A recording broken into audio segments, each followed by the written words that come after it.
ఈరోజు మనం సగ్గుబియ్యం సేమియా పాయసం ఎలా చేసుకోవాలో చూద్దాం. ఫస్ట్గా కావాల్సిన పదార్థాలు సగ్గుబియ్యం, సేమియా, యాలకులు, జీడిపప్పు, బెల్లం.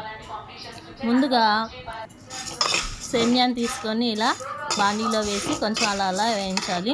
అవి తర్వాత జీడిపప్పు వేయించుకోవాలి. ఇవి ఎర్రగా దోరగా వచ్చేలాగా బ్రౌన్ కలర్లోకి వచ్చేలాగా వేయించుకొని,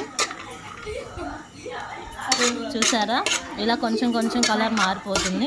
అలా కలర్ మారిన తర్వాత ఒక గిన్నెలో వాటర్ పోసుకొని ఇలా హీట్ అయిన తర్వాత అందులో సగ్గుబియ్యం పోసుకొని కొంచెం బాగా ఉడకనించాలి.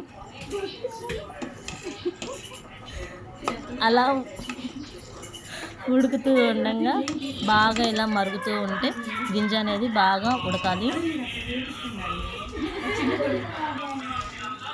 తర్వాత ఇలా మరుగుతూ ఉన్న వాటిల్లో సేమియా వేయించుకున్న సేమియాని ఇందులో వేసుకొని ఇలా తిప్పుకోవాలి.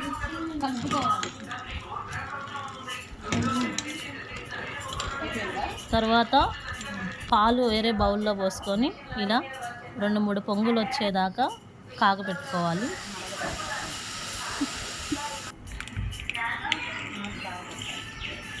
తర్వాత సేమియా సగ్గుబియ్యం ఉడికిందో చూసుకొని అందులో తురుముకున్న బెల్లం వేసుకోవాలి.